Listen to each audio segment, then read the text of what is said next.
Welcome to the Gain Traction Podcast, folks, the official podcast for tire business. I am Mike Edge, your host. We have the owners of Wilson Tire Pros and Automotive with 3 locations in the Burlington, North Carolina area. Stephen and Susan Moss are my guests today. But before we begin, this episode is brought to you by Tread Partners. Tread Partners is the leading digital marketing agency that specializes in digital marketing for multi-location tire and auto repair shops. Tread Partners works with clients that have hundreds of locations down to 5 locations. Get a professional review of your digital marketing structure from an agency that works exclusively in this industry. Let Tread Partners take a look under your digital marketing hood today. Please visit treadpartners.com to contact them. My past guest shout out today is for Rob Howden, the voice of the USF Pro 2000 Championship Racing Series. Please check out that podcast at gaintractionpodcast.com if you haven't listened yet. Very cool, unique podcast. Had a lot of fun doing it. Welcome to the Gain Traction Podcast, the official podcast for tire business. I am Mike Edge, your host, and I have the privilege of interviewing the tire dealers, shop owners, counter sales reps, technicians, industry executives, and other thought leaders of our industry. So let's get started.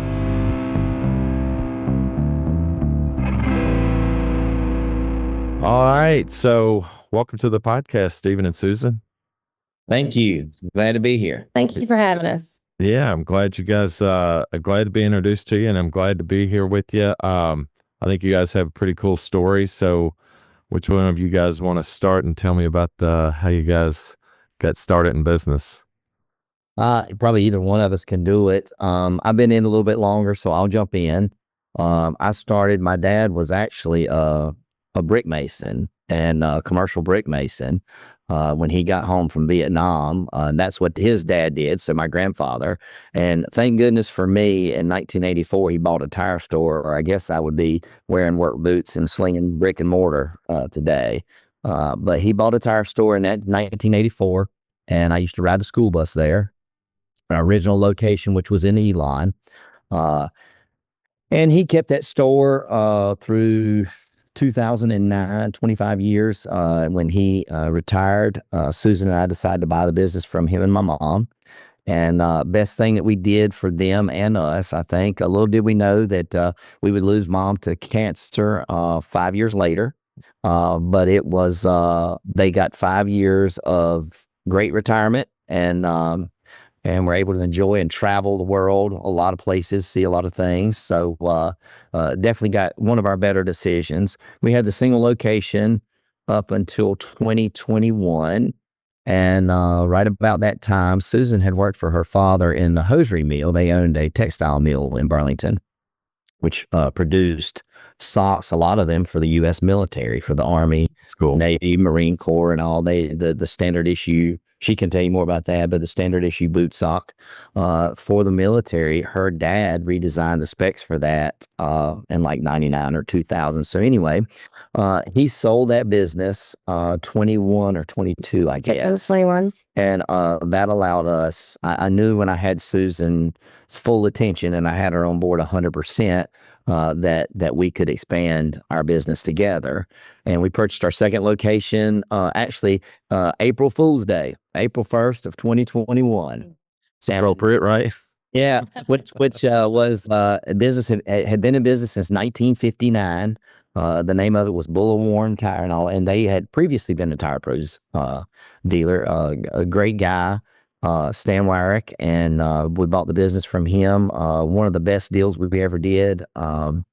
Handshake agreement, phone call, handshake agreement, went and met on a Saturday morning, wrote numbers down on the notepad and said, okay, and we shook hands and we closed 45 days later. So, man, that doesn't work out any better, does it? That's not happened like that very often. Wish we could find some more like that. But great deal. Not that the other ones weren't, but that one went extremely smooth. Been a great addition to our business. Well, and you picked up a lot of history there, it sounds like. I mean, 1959. Yeah.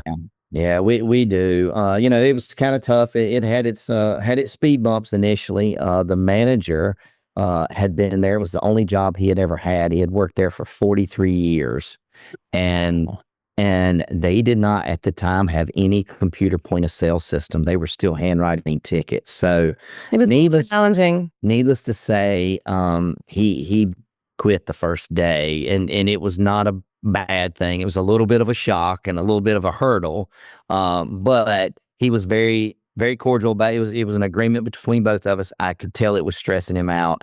And I said, look, nothing is worth you putting yourself through this much, mental anguish. And it was fine. It ended up working out. The big surprise was 2 weeks later, the guy that was the assistant manager that would have been the manager, quit. And that was, so all of a sudden in the first 2 weeks, I've lost 2 people.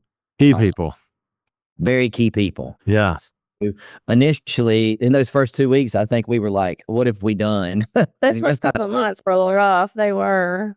But it ended up working out. I was pretty much married to the place for the first several months. Actually had one of our great friends, Ryan Goff, from Idaho, who has 2 Tire Pros locations out there, Rogers Tire Pros, him and his brother Brad.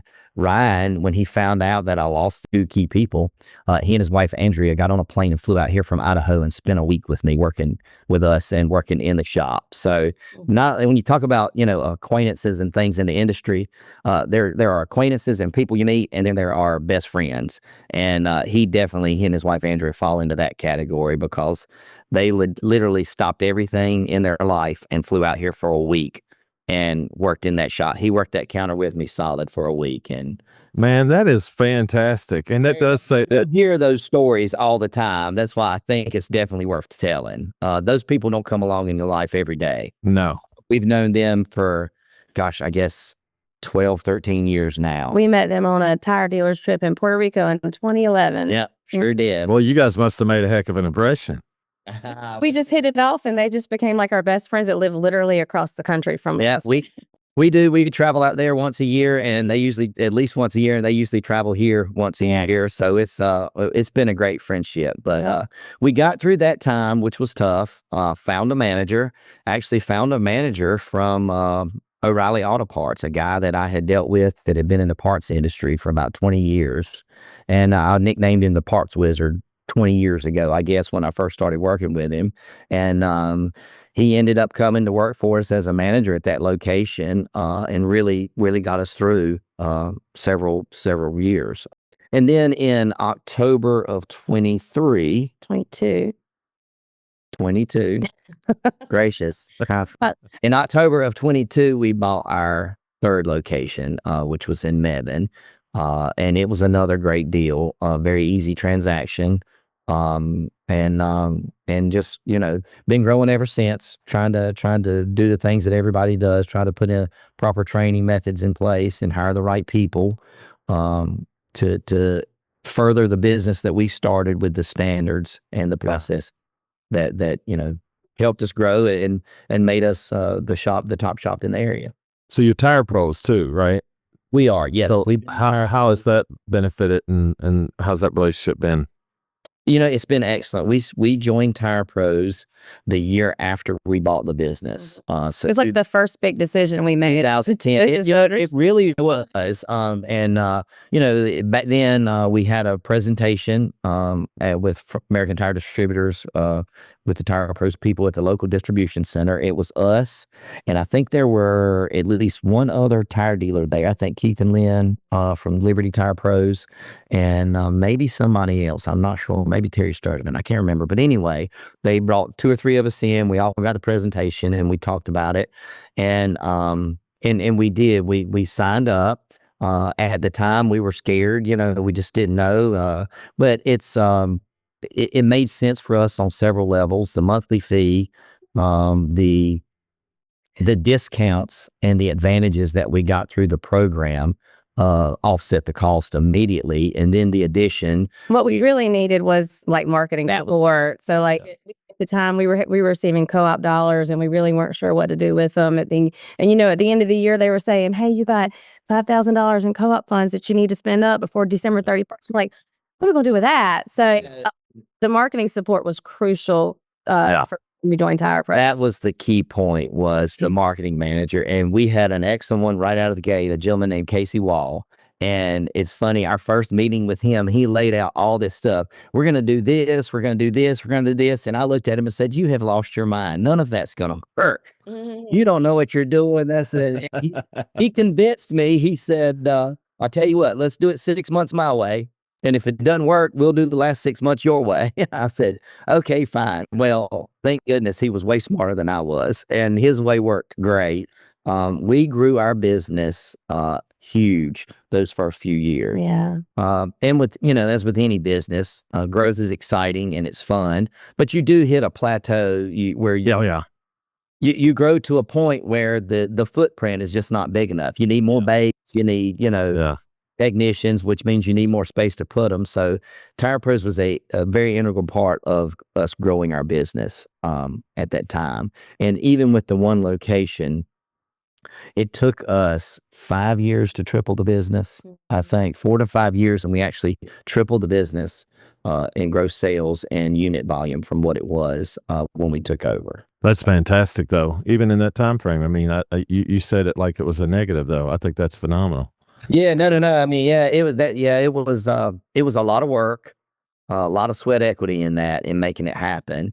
And this the small thing is like going from, gosh, I mean, when we bought the business, I was doing all the alignments. I was the only technician at my dad's shop. I know we skipped a bunch in there, but I went to college at UNCG and commuted.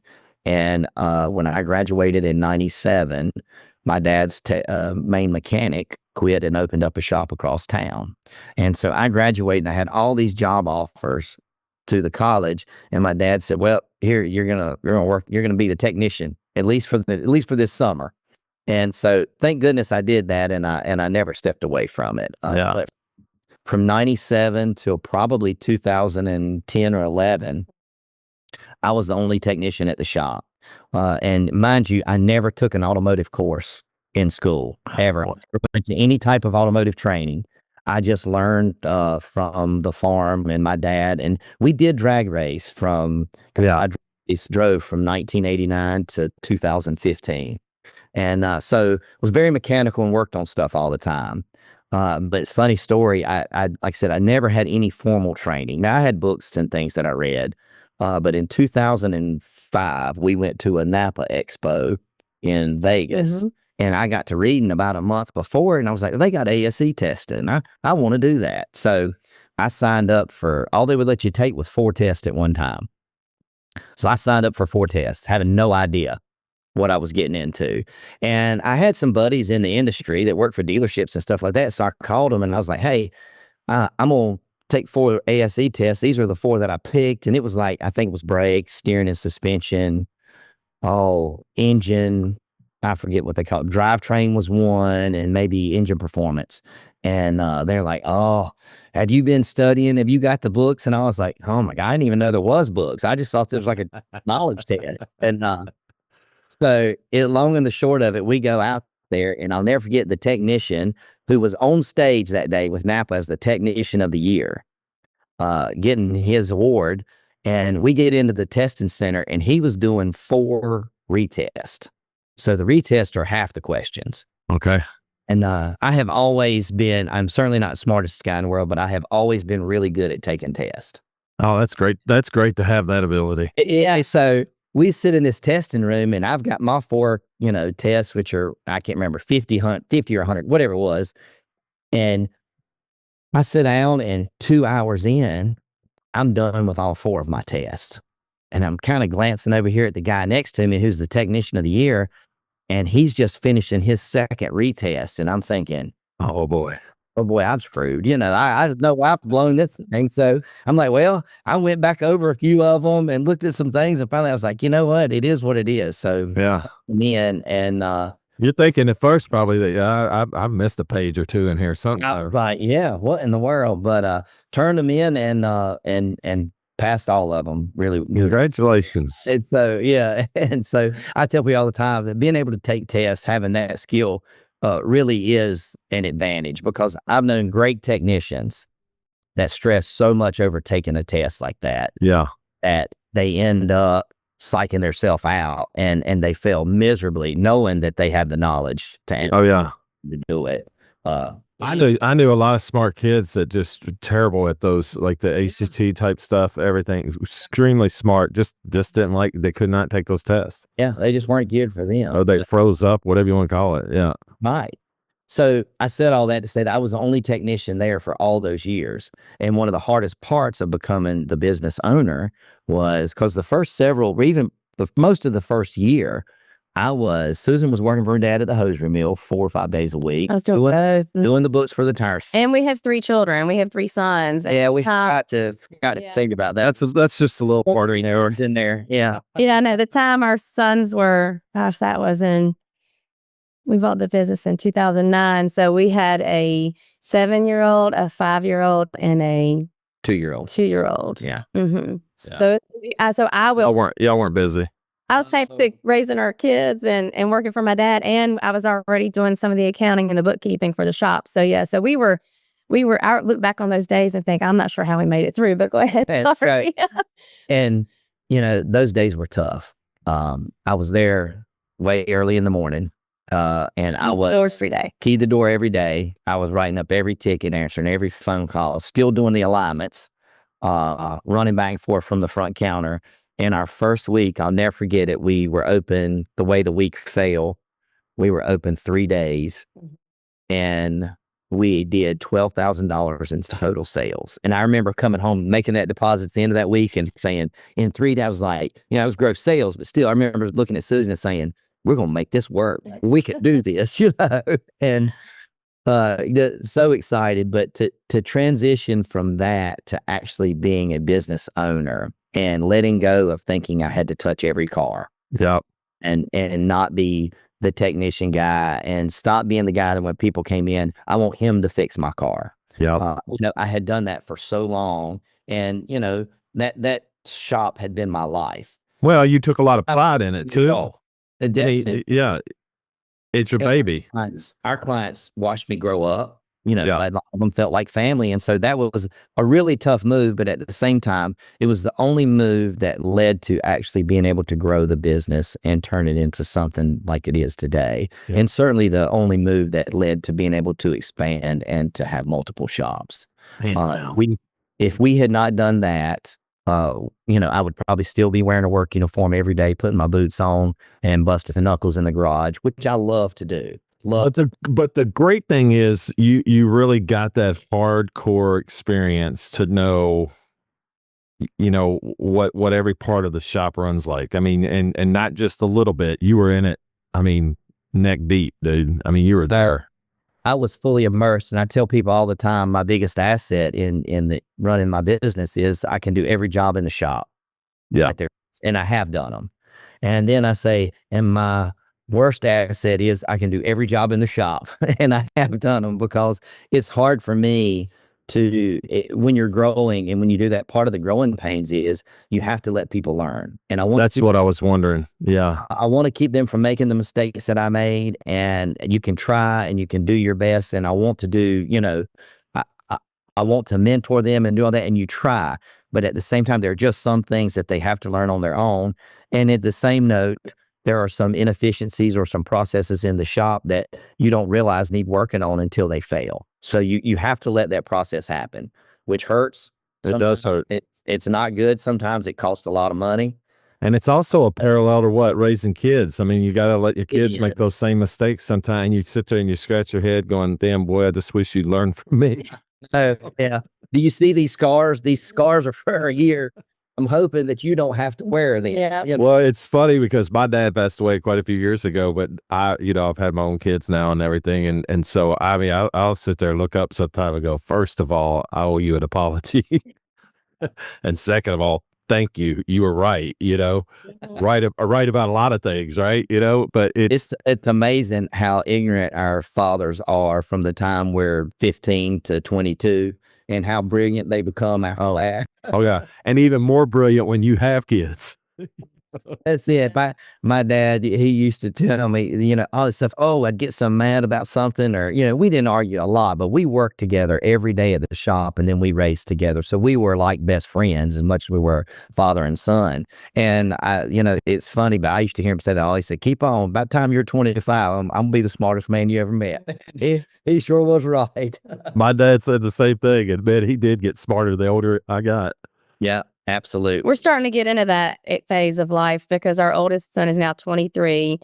Not quite there yet. Close. And then we have a 20-year-old that is not there and a 17-year-old that is not there. I know it's fascinating, and we have 2 older daughters, so we have 3 sons. We have 5 kids. We have 2 older daughters, and they're both married now, and one's about to have her first, the other one's on her second. But it's interesting how much they seem to be appreciating mom and dad more now than ever. And especially mom, especially because they're girls, and they realize what a mother's sacrifice is, bring a kid in the world and taking care of it at those early stages. It's interesting to watch that little journey. It is, and it's tough, and we talk about it. And, in those early days of growing the shop, I mean, Susan was, gosh, I mean, everybody talks about, I was the one maybe at the shop working 14, 16 hours a day sometimes, but Susan was the one that was raising the boys. And there were times when she would come home from the hosiery mill, pick them up from school, cook supper, bring supper to me at the shop with the boys so I could see them for a half hour, hour, whatever, while I was still at work, fixing cars. And then she'd have to go home, clean up everything, put them to bed. I'd get home at 10:30, 11 o'clock at night, get a shower, go to sleep, get up, do it all over the next day. And, we could have never grown like we did if I didn't have her as my partner and teammate in that and in doing it. And we worked together so much for that. And, you look back and you talk about, I tried to make all the little league games and everything that I could. And sometimes I'd stop work, run to the games, and then go back to work at night, Yeah. doing it. But you make all those sacrifices, but it takes, in my opinion, it takes someone like Susan in my life that was willing to put in the work at home, knowing that I was building a future. But you got to have somebody that has your back. I mean, so that and both of you had each other's back to make it work. And that's just, well, y'all made it work. And as tough as it is, not saying you'd want to go through it again, I'm sure you look on it with fond memories. So it's the same time, like, hey, look what we did. I look back on those days and we were very fortunate. I worked 2 jobs from the time we bought our shop or his dad's store in 2009. I was already working for my father. I started working for him when I graduated from college, and I was in charge of our military contracts, as Steven said earlier. So I had to be in both places, and I was very fortunate that my dad had an 85,000 square foot facility. And I had a really big office down there, and my mom kept our children before they went to school. But then if she couldn't, our kids could come down to the hosiery mill and play in the office or go running through the mill with granddaddy. And then I would come home at lunch and I'd do all the bookkeeping for the shops and take care of the kids and, all that stuff. And I look back on those days and think they flew by. And I wish I could go back and look at those and savor those moments, even though we were killing ourselves at the time. It was a very important part of where we are now. And it's what brought us to here. Neither one of us had any problem going to sleep at night. No. But it's the sacrifices. It's the sacrifices that we made then to put us where we are now with the 3 locations. And I'm fortunate now. I used to be in the shops every day, and now everything that we do is cloud based, so I can work from home, which I can get so much done here. And we're fortunate that we have really worked hard and put in the work early to be where we are now. That's a great story. It's all been, it's all been part of the whole plan and everything that worked out. One of the most beneficial things that we did, we joined Tire Pros, and that put us in contact with, in my opinion, networking with the right people. Yeah. One of the biggest steps that we did was at that meeting Susan mentioned in Puerto Rico when we met the Goffs, Norm Gaither was there with 20 Group, and he spoke. And at the time, Continental Tire came out as a partner, one of the biggest manufacturer partner that Tire Pros has had throughout the years. And they sponsored the 20 Group, said, all right, the first the 20 dealers that sign up for this program will pay 50% of your first year's dues to the group. So we jumped in on that. The Golfs jumped in. It was several of us, obviously, that did that. And that group stayed together for, 7 or 8 years, really right up until COVID. And that was very beneficial. That was the part in the networking with the dealers in the group that helped me get from in the door every day, answering the phone, still trying to touch every car. I'll never forget Jeff and Keith Tucker out of Tennessee, the brothers. Oh yeah, I know. Keith would call me. We'd leave a meeting and we had our action items and things like that. Mine was simple things like take a lunch. Like, I mean, that's how, like, hey, leave the shop for 30 minutes and go to lunch. And we got not wearing a uniform to work. Yeah. We got back from a meeting and about a week later, my cell phone rang and it was Keith Tucker. And he said, "What are you doing? It's 12:30.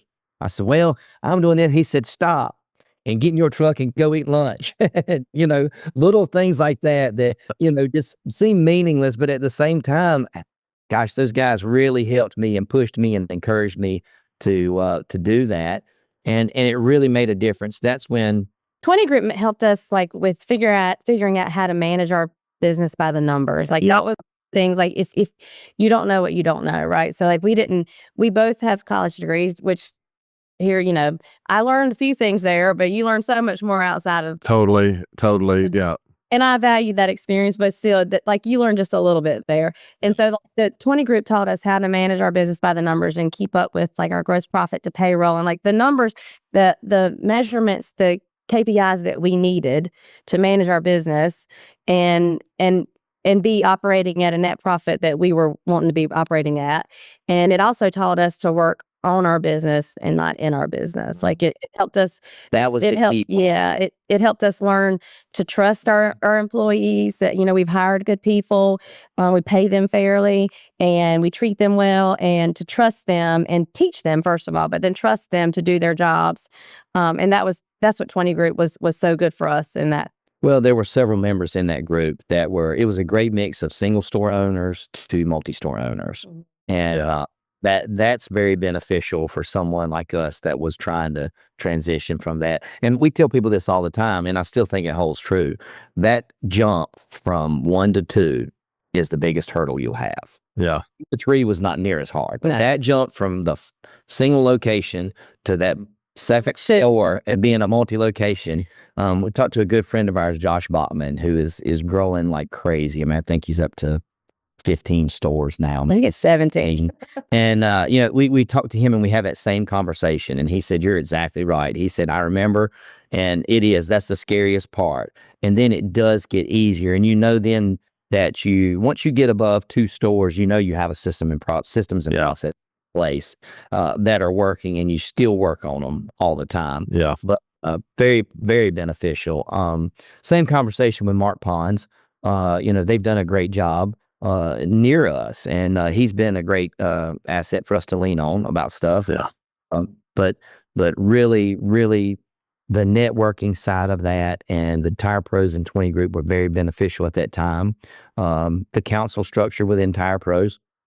Susan was actually on the National Dealer Council before I was. They wanted a strong female opinion and voice, and I told them to be careful what they asked for, and they got it.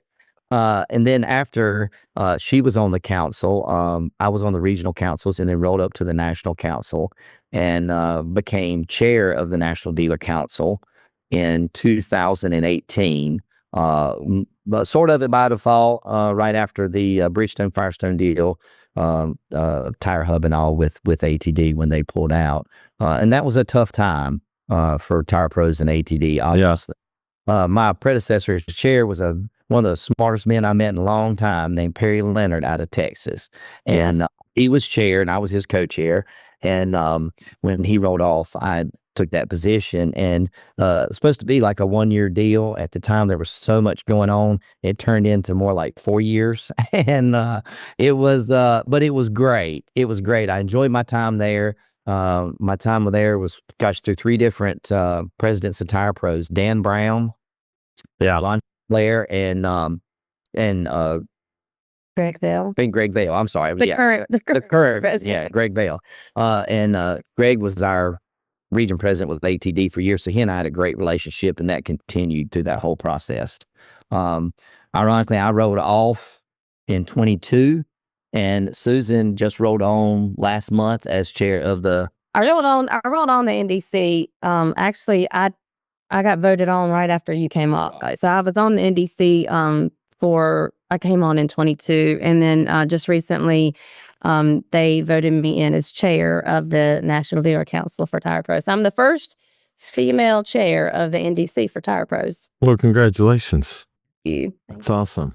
What's a code or a motto you guys live by? Any mantra, something that stands out to you? I mean, in our life, you mean in general or just yes or what? So, I mean, a couple of them. I tell people this all the time. It's not rocket science, right? In life and in business, if you want to be successful, treat people the way you want to be treated. Just be honest. When you make mistakes, own up to them and handle the situation as if you were the person on the other side of the deal and how you would want that to be handled. I love it. And it's not rocket science. In the shops, we have this same thing, and we've been talking about her a lot lately because she's 97 now, and bless her heart, she's coming to the end of her days and not doing great. But my grandmother Moss, and I tell our guys at the shop whenever we have a new employee, every car that comes in here, every invoice, every ticket you pick up for that vehicle, treat it like Grandma Moss would, like it was her car. It better get everything that it needs to a T, but not one single thing more. It's awesome. If you'll do every car like that, life will be a lot easier, and I'll be a lot happier with it. I like it. Treat it like Grandma Moss's car, huh? That's it. Yep. That's it. Yep. Not rocket science. Just keep it simple and do the basic things. Just give the audience a little bit more about yourselves. What do you guys like to do for fun outside work? Hobby or anything? For years, it was drag racing. I drag raced IHRA and NHRA, top sportsman, some super gas stuff, quarter mile in NHRA, top eliminator stuff around here, high dollar bracket races and things like that. All three of our boys had junior dragsters. So we had a big race rig with a stacker trailer and all. We put 4 cars in it and a golf cart. And it was a job. We'd go for it's turned into a job and not a hunt. Y'all weren't busy enough, were you? He retired from that. We were bored. In 2015, and we bought a place at the Outer Banks of North Carolina, Atlantic Beach, and got a boat and do a little bit of offshore fishing with all of our kids. We certainly enjoy that. Our oldest son is in Fort Pierce, Florida, with a friend of his and his dad. They're fishing in a king mackerel tournament down there, a big $1 million king mackerel tournament. So that stuff, we really have got to where we enjoyed that. And when we quit racing, I told Susan, I was like, it was the right move financially. Yeah. Quit, and I told her, I said, that's fine, but I still need something. I want something competitive or something. I miss that. Drag racing is extremely competitive. It's an adrenaline rush. I mean, I haven't found anything yet that replaces 0 to 185 miles an hour in 7 seconds, but being out offshore and fishing and catching a big fish and the excitement around that's it's pretty close to it. Oh yeah. Of our boys, they love to go offshore. Like we were down there for Easter, and they're old enough now. They go offshore by themselves, and I mean you got to go about 40 miles offshore to catch the fish they want to catch here. So they do a lot of that, and we enjoy that. We love being down there, being on the boat and hanging out. Besides that, we both play golf. He probably plays a little more than I do, and we're both into fitness. I work out 5 days a week. It's what keeps me sane. It's what keeps me from wanting to strangle a child or whatever. or me. My husband, yeah. I try to work out 3 meals a day. Yeah. And I think I got your pattern, pal. there you go. I mean, other than that, we live on a farm, about 100 acres. And our middle son is aspiring to be a bull rider. He's the one we talk about, how he's 20, so he's the smartest person he's ever met. And knows everything. Most hard-headed one too. And That's what it's going to take. Mm-hmm. so we have 3 bucking bulls in our backyard. We're actually looking at them right now. So And, he rodeos, and he started bull riding when he was in high school. He was, I guess, a sophomore in high school, and he rode with the North Carolina High School Rodeo Association, and he wanted to continue that. And we told him we would not help him if he wanted to have bucking bulls in an arena. And he's pretty much done it all on his own. He has a partner, Chris Rice, who is the president of Colleague Racing, a really good friend of ours, and one of his buddies, Bryce, that they've gone in and bought 3 bucking bulls together. And they have built an arena in our backyard. We live on a farm though, so he's about, I don't know, 20 or 30 feet from our swimming pool. He's out there feeding the bulls right now. He wanted bucking chutes. And this is an interesting story because he wanted bucking chutes and they're expensive. And we're like, buddy, we told you this is going to be your deal. You're going to have to do it on your own. Well, he took welding in high school at our community college, and he went to a scrap metal yard, bought the piping at pennies on the dollar, like scrap metal pricing, scrap price, and came home and welded a bucking chute. Like welded it, like it looks like you wouldn't believe it. Like I was like, see, you can do it when you want to. Yeah. Well, but it also matters when parents won't coddle. You allow them to figure it out themselves. That's awesome. Determined, and it was like, and then honestly, it was one of the better things that we did for him and letting him figure it out on his own. And he's the one that didn't want to go to a 4-year school, which is totally fine. It's not for everybody. And he works for our companies, and then he works on the farm. So he'll probably end up being wildly successful somehow. We hope so. Well, guys, I got to tell you. And chickens and horses on the farm. So we have plenty of things to keep us busy since we quit drag racing. So that's awesome. Well, I got to tell you, you guys have been awesome. I appreciate you being on the podcast. Thank you. Thanks for having us. And I hope somebody can listen to the podcast and maybe be inspired to go out and go into growth mode and buy that next location. And if in any way we can help someone, just like people that have helped us before us, certainly be glad to if they can reach out to us or whatever. Honestly, I hope that happens. We get that request sometimes through the podcast. I'll get an inquiry. Somebody will say, hey, I heard somebody, as a guest on your show, or they'll mention the name and they'll say, is there any chance you can introduce me? I don't compete against them. I just like to talk to them. And so I hope that happens. But you guys have been awesome. You got a great story. Thank you. Thank you for having us. To all our listeners out there, we love you. Thanks for being part of the podcast. If you'd like to listen to more podcasts like this, just go to gaintractionpodcast.com. Till next time, we'll see you here on Gain Traction. Thank you. To all our listeners, thank you for being part of the Gain Traction podcast. We are grateful for you. If you'd like to find more podcasts like this, please visit gaintractionpodcast.com. If you'd like to make a guest recommendation, please email me at mike@treadpartners.com. This episode has been powered by Tread Partners, the leader in digital marketing for multi-location tire and auto repair shops. To learn more about Tread Partners, visit treadpartners.com.